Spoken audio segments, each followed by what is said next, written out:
내 양은 내 음성을 들으며. 시편 23편. 여호와는 나의 목자시니 내게 부족함이 없으리로다.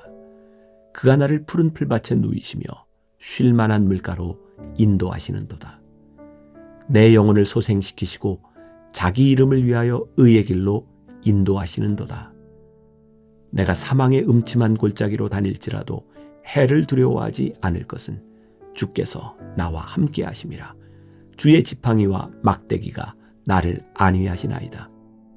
주께서 내 원수의 목전에서 내게 상을 차려주시고 기름을 내 머리에 부으셨으니 내 잔이 넘치나이다. 내 평생의 선하심과 인자하심이 반드시 나를 따르리니 내가 여호와의 집에 영원히 살리로다. 감사의 가장 큰 적은 염려입니다. 염려는 불신의 증거이기도 합니다.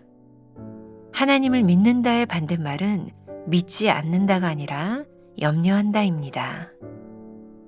하나님이 참 주인이시며 아버지 되심을 믿는 자들은 염려하지 않습니다. 은혜를 뜻하는 영어 단어 grace는 감사를 뜻하는 gratitude와 어원이 같습니다. 하나님의 은혜를 경험하는 자는 염려 대신 감사하게 됩니다. 주님은 우리 목자가 되시며 우리는 그분의 양입니다. 목자는 지팡이와 막대기로 양을 인도하고 보호합니다. 지팡이는 방향을 제시할 때 사용하고 막대기는 야생동물로부터 양을 보호하는 용도로 사용합니다. 양이 목자의 음성을 듣고 지팡이에 따라 움직이기까지는 수많은 시행착오가 있었을 것입니다. 우리가 하나님의 음성과 신호를 분별하며 친밀히 교통하기까지도 많은 시행착오를 겪게 됩니다.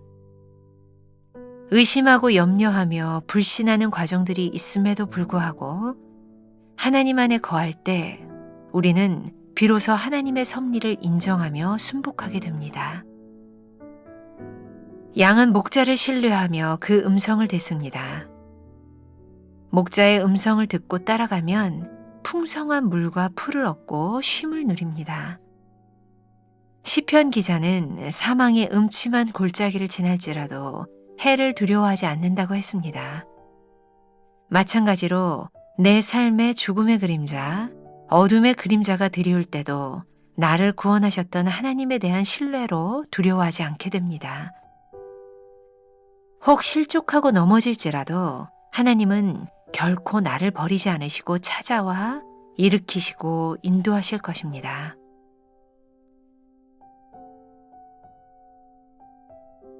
나는 목자를 온전히 신뢰하는 양입니까? 염려하며 홀로 물과 풀을 찾아 헤매지는 않습니까?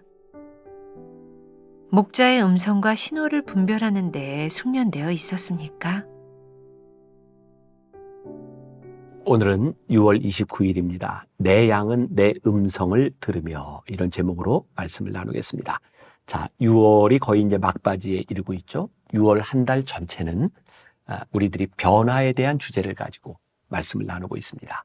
5월 한 달 우리들이 믿음에 대하여, 4월은 거듭남에 대하여 말씀을 나누었죠. 우리가 거듭난 사람이 믿음의 삶을 살아가는 변화, 그 변화의 중심에 양이 목자의 음성을 듣는 것이다. 자, 오늘 저와 여러분들에게 제일 큰 도전이 되는 그런 물음일 것 같아요. 나는, 양인 나는 목자의 음성을 듣는가? 그리고 우리는 이 변화의 길에 들어서 있는가? 시편 23편은 아주 유명한 말씀이죠. 제가 다시 이야기하지 않아도 되는 말씀. 전 세계 기독교인들에게 가장 좋아하는 말씀이 무엇입니까? 라고 물었을 때 1위를 차지하는 말씀이죠. 여호와는 나의 목자시니. 굉장히 목가적인 그런 풍경이 그려지는, 여호와는 나의 목자시니 내게 부족함이 없으리로다. 그런데 여러분들이 누차 들어보셨을 거예요. 다윗이 이 시편을 지었을 때 여호와는 나의 목자시니라고 하는 이 상황은 모든 문제가 다 해결된 평화로운 상황이 아니었어요. 다윗은 아직 왕국을 통일해야 되는 전쟁을 앞두고 있고 많은 난관을 앞에 두고 있었어요. 그러니까 다윗이 헤브론에서 왕이 되었을 때 그때는 반쪽 왕국이었어요. 북이스라엘에 아직 강력한 세력들이 남아있을 때였어요. 그때 다윗은 여호와는 나의 목자시니 내게 부족함이 없으리로다 라고 이야기를 하고 있죠. 자, 여러분들 책에서는 이렇게 시작을 하고 있어요. 감사의 가장 큰 적은 염려입니다. 자, 우리들이 막 불안하고 염려한 상황 가운데서 여호와는 나의 목자시니 내게 부족함이 없으리로다. 이런 고백을 할 수 있을까요? 감사의 가장 큰 적은 염려다. 염려가 우리들에게 찾아오면 우리들은 감사하지 못해요. 여러분들 하나님의 숨길 책에도 나와 있는데 이 grace, 하나님의 은혜라고 하는 말과 gratitude, 이 감사라는 이 말의 어원이 같다. 이게 하나님의 은혜를 고백하는 순간 우리는 감사하죠. 하나님의 은혜 가운데 있을 때. 그런데 우리들이 염려 가운데 있을 때 우리는 절대 감사가 안 돼요. 왜? 하나님의 은혜를 잃어버린 순간이죠. 그 미국에서는 참 이렇게 여러 가지 재밌는 실험들을 하는 것 같아요. 미국의 이야기죠. 국가표준청에서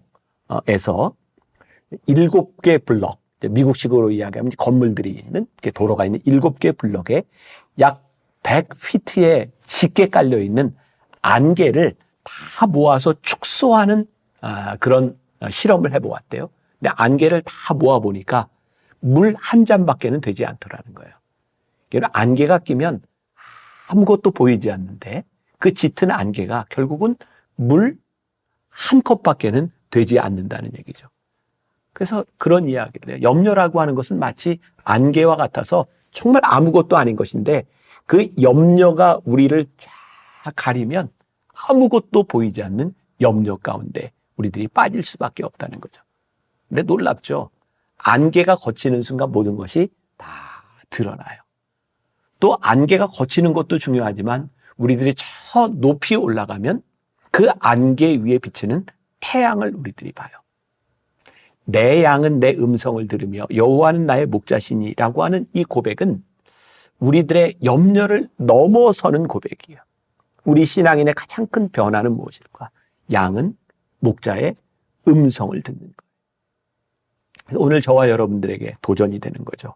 오늘 우리는 목자의 음성을 듣는가? 자, 두 번째 문단에 주님은 우리 목자가 되시며 우리는 그분의 양입니다. 저는 양을 이렇게 확실하게 느꼈던 게 수년 전이죠. 뉴질랜드에 갔을 때예요. 그리고 뉴질랜드에 갔다가 교회에서 이렇게 집회를 하고 뉴질랜드에 관광을 오면 사람들이 하는 코스 중에 하나가 이렇게 양 털깎이 쇼가 있더라고요. 막 사람들이 양을 가져다가 이게 털 깎는 것들을 이렇게 보여주는 그런 부분인데 제가 진짜 그때 뉴질랜드에서 양을 보면서 느꼈던 첫 번째, 와, 양이 무척 더럽다는 거였어요. 우리들이 생각하는 그런 목가적인 그런 풍경이 아니라 정말 지저분한 양의 털을 깎고 그 털이 북실북실한 양은 그렇게 예쁘지도 않아요. 그런데 한 가지, 양이 목자의 품에 안겨서 털을 깎는 순간 그렇게 얌전할 수가 없어요. 털 깎는 자 앞에서 잠잠한 양. 이게 이런 거였구나. 양은 목자 안에서 얌전합니다. 양이 깨끗하거나 양이 특별한 재능을 가졌기 때문이 아니라 양은 목자의 품에서 온순해요. 그리고 어떤 분은 책에서 그런 이야기를 했더라고요. 이 양을 양되게 하려면 양의 발톱도 뽑고 양의 성질도 죽이고 목자의 품에 안겨 있어야 양은 양 같다는 거예요. 오늘 우리들에게 도전이 되는 거죠. 우리들이 깨끗하고 온전하기 때문에 양이 되는 것이 아니라 목자의 음성을 듣기 위하여 우리들의 성질을 죽이고 우리들이 목자 앞에 얌전히 있을 때에 우리들이 목자의 음성을 들을 수 있다. 우리들이 살아가는 삶은 참 많은 염려거리가 있어요. 또 제가 이렇게 동남아시아의 그 선교사들 위로회를 갔을 때 선교사님을 통해서 이제 들은 이야기였어요. 이게 얼마나 신빙성이 있는지 모르겠어요. 그 동남아에 가면 큰 그 열매들이 있죠. 혹시 여러분들 두리앙이라는 거 보셨나요? 이제 아주 냄새를 역하게 생각하는 사람도 있죠. 이 두리앙이라고 하는 과일은 막 이렇게 가시처럼 이렇게 나와 있고 그것을 쪼개는 것도 힘들어요. 그 큰 두리앙이라고 하는 게 야, 나무에서부터 떨어진다? 사람들이 맞으면 바로 죽을 것 같아요. 근데 그것과 버금가게 큰 나무 열매가 하나 있는데 그게 잭프루트이라고 하는 또 열매가 있어요. 무지하게 큽니다. 그것도 위에서 떨어지면 맞으면 죽을 것 같아요. 그것만 그런가요? 야자, 그 코코넛, 그것도 굉장히 단단합니다. 근데 동남아시아 사람들이 이렇게 길을 다닐 때 그 열매가 떨어지면 어떡하나 그렇게 염려하지 않고 다니더라고요. 제가 한번 물어봤어요.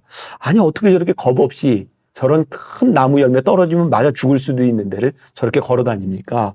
그때 선교사님이 그런 얘기를 하더라고요. 참 신기하게도 저 과일들은 밤 12시가 넘어야 떨어집니다. 낮에 떨어지는 적이 없습니다. 저희는 굉장히 인상적이었어요.